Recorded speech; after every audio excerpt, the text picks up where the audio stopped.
राज्याचा मुख्यमंत्री म्हणून आणि आमचे दोन्ही उपमुख्यमंत्री, आमचे सगळे मंत्री, सहकारी मंत्री या ठिकाणी काम करत असताना बळीराजाला, शेतकऱ्यालाच आम्ही प्राधान्य दिलेलं आहे.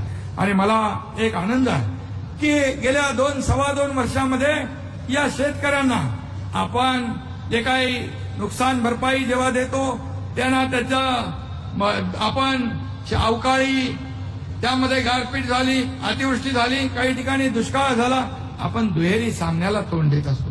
हे आपलं राज्य एकीकडे भरपूर पाऊस पडतोय तर कधी एकीकडे दुष्काळ होतोय. असं दुहेरी संकट जे आहे त्याला आपला बळीराजा एक तोंड देत असतो. आणि म्हणून जेव्हा नुकसान झालं त्यावेळेस आम्ही सगळे नियम बाजूला ठेवले.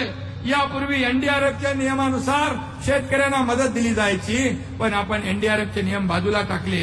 2 हेक्टरची 3 हेक्टर केली. एनडीआरएफच्या दुप्पट पैसे दिले. गोगलगाईने झालेलं नुकसान भरून दिलं. सातत्याने पावसाने होणारं नुकसान पहिलं दिलं जात नव्हतं.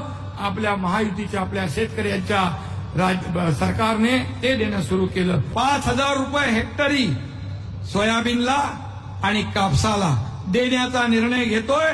आणि 2 हेक्टर पर्यंत ती मर्यादा असेल आणि त्यामध्ये तुमचं ते ही पीक पाणी वगैरे आपण थोडं बाजूला ठेवतोय. 7/12 ज्याची नोंद आहे सोयाबीन कापसाची त्याला हे पैसे देण्याचा निर्णय आपण आज घेतोय.